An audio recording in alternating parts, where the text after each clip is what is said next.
capital aberto, aí as minhas ações valorizaram pra caralho. Por que essa empresa ganhou dinheiro? Da onde ela tira esse dinheiro e investe? Tá. Cara, pensa assim, ó. Deixa eu contar um pouquinho da minha história em relação a como eu ganhei dinheiro e aí eu entro aqui na bolsa. Por quê? Porque eu ganhei dinheiro sendo um empreendedor. Sim. Tá? Então, eu era um cara que gostava muito do mercado financeiro. Eu queria ficar rico no mercado financeiro. Quebrei em uma semana e aí eu decidi estudar. Porque acho que quando você comete um grande erro, você pode, desistir ou aprender, e eu estudei. Quando eu estudei, eu falei, eu me apaixonei por essa parada, eu quero trabalhar no mercado, aprendi a investir bem, só que eu não tinha dinheiro para investir. Então, o que eu comecei a fazer? Eu comecei a ajudar outras pessoas a investirem, um a um, assim. Ia lá, Monark, você tem um dinheiro, deixa eu ajudar, Igor, deixa eu ajudar, e fui crescendo. Aí eu falei, eu preciso escalar isso daqui. E aí começou a parada do como uma empresa ganha dinheiro e já eu entrei em ações. Preciso escalar isso daqui. Aí eu contratei uma pessoa. Eu falei, cara, vem me ajudar. Aí eu contratei outra, vem me ajudar. E aí eu tinha um escritório com mais de 30 pessoas trabalhando junto comigo. Aqui existia o conceito do equity. E não mais o conceito só do quanto eu ganhava no meu bolso. O conceito do equity é o seguinte. Se eu tenho um dinheiro aqui, eu vou alocar esse dinheiro para eu ganhar dinheiro de alguma forma. Então eu posso investir numa renda fixa ou eu posso investir numa empresa.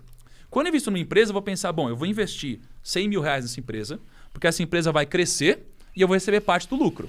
Né?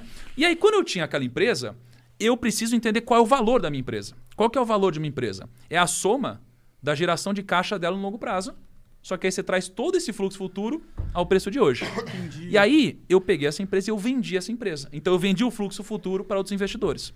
Esses investidores compraram a minha empresa. Foi assim que eu fiquei rico financeiramente. E eles começaram a tocar o negócio. Que empresa foi essa? A Eminigro. Era um escritório de assessoria de investimentos. Entendi, da hora. Aí ela foi mudando de nome, Eminigro, virou MN e hoje foi fundida com outra empresa, sei lá, quase 10 vezes mais o valor que eu vendi. Foi muito legal. E o mais interessante é que o cara que comprou de minha empresa foi a primeira pessoa que confiou em mim, que era meu sócio, ele apertava parafuso na Mercedes, cara. Era um cara que apertava parafuso, confiou em mim, eu confiei nele de volta e hoje ele ganhou muito dinheiro.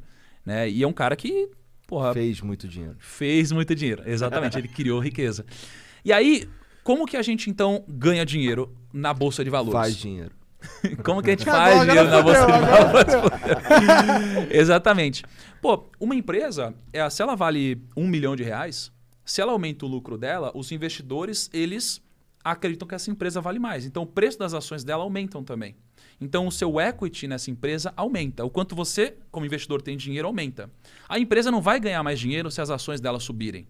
Não no preço de hoje. Só que os acionistas, geralmente que trabalham na empresa, têm uma posição em ações na própria empresa e esse preço sobe. Uhum. Então o patrimônio deles aumenta. Mas se o preço subir ou descer, essa empresa não necessariamente vai ganhar mais dinheiro. A não ser que ela venda parte das ações que ela ainda possui. Porque as Exatamente. Entendi. Porque assim, o preço subir ou cair é um reflexo de se ela está ganhando mais dinheiro ou não.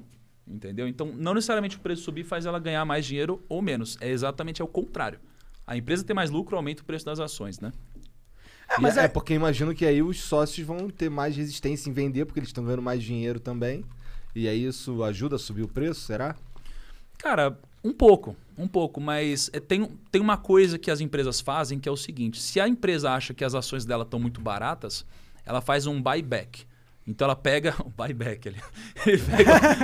Esse é o melhor buy. É o melhor buy. Ele pega o dinheiro que tem na conta dela, porque imagina, tem uma empresa, ela tem um dinheiro na conta corrente dela. Ela pode investir ou ela pode falar, as minhas próprias ações estão mais baratas, estão muito baratas. E ela vai e compra ações da própria empresa. Então, quando ela compra ações da própria empresa porque estão baratas, ela tira ações de circulação e logo ela compra ações. Então o preço sobe, porque ela faz uma força de compra muito grande. Então tem uma parada que estão falando aqui no Brasil de tributar dividendos. Né? Então, ter os dividendos que são isentos, né? O cara não para de tributar, Tiagão. Por quê, cara? Cara, porque tem que pagar mamata, né, mano? Quem que vai pagar o jatinho dos políticos? Tem de tudo. Quem que vai pagar o jantar?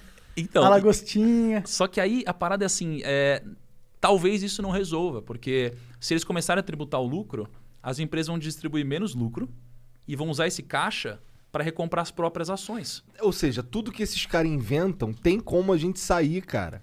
Tá ligado? Ou tem como... Por exemplo, se eles entrarem... Não, a gente não, porque o cara... O pobrão. O pobre, o cara que tá fudido, ele vai se fuder, porque Ele não tem ele tá opções. fudido, ele não tem opções. Agora, uma grande empresa, ou o cara que tem muito dinheiro, o caralho, ele vai dar um jeito, porque Ele tem um sempre jeito. tem opção. Cara, quando você quer mexer em imposto, é sempre uma discussão delicada.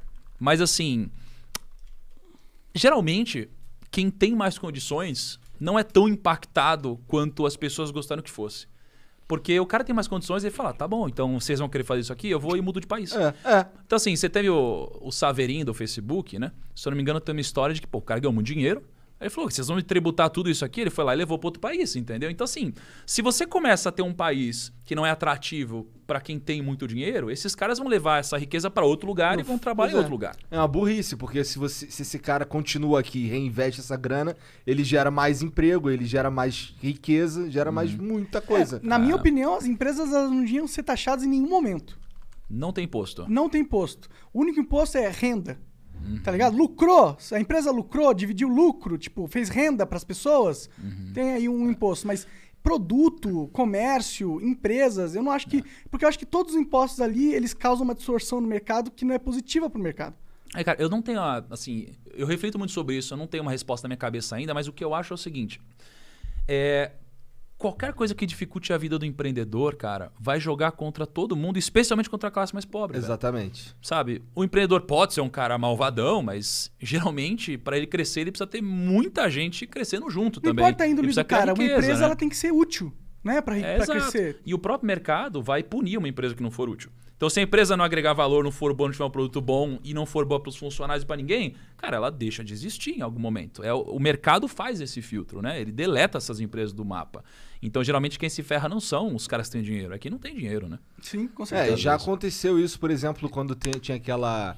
Eu esqueci o nome da lei que tinha no Brasil, que foram os militares que implantaram, acho que é de reserva nacional, que tinha umas empresas que... Por exemplo, a Sharp do Brasil, que roubou o nome da Sharp do Japão. Ela era só uma... o cara pegou, falou que ia fazer esse nome aqui no Brasil, Sharp, e aí eles começavam a fazer... não é roubar patente, mas roubar propriedade intelectual, por exemplo. Teve uma época que a Dynacon, que é uma outra empresa brasileira que faliu também, eles pegavam e copiavam tecnologia de fora para vender aqui, porque tinha um protecionismo bizarro, e essas empresas, tudo que elas faziam era copiar. E aí quando acabou essa porra que abriu para as outras empresas chegarem e esses caras sumiram, porque era ruim. Quando é ruim, some. Exatamente. Então a livre competição, cara, ou o mercado competitivo, ele joga a favor, né? Da criação de riqueza, da eficiência, geralmente. Então, por isso que eu vejo que, assim. tipo, você vai taxar a empresa, ok, mas o importante é você taxar o lucro, o supérfluo, que quando o cara tá, tipo, só tenho dinheiro pra ter, aí você taxa. Mas quando o cara tá usando esse dinheiro pra produzir mais dinheiro de alguma maneira, por que você vai dificultar o cara a produzir, a criar riqueza, a fazer dinheiro? Ao invés de incentivar. Exato. Porque renda, lucrar, não tá fazendo nada. Você tá só, né, lucrando. Você tá, já fiz a riqueza, agora tô pondo no bolso. Aí, ok. Mas quando o cara tá fazendo... Cara, é uma discussão bem complexa aí, cara. Eu não tenho resposta, não. E provavelmente eu tô falando merda aqui. Não, acho que você não tá falando merda, O que você acha dessa parada da Renda Brasil que os caras estão fazendo agora? Que vai dar dinheiro pra todo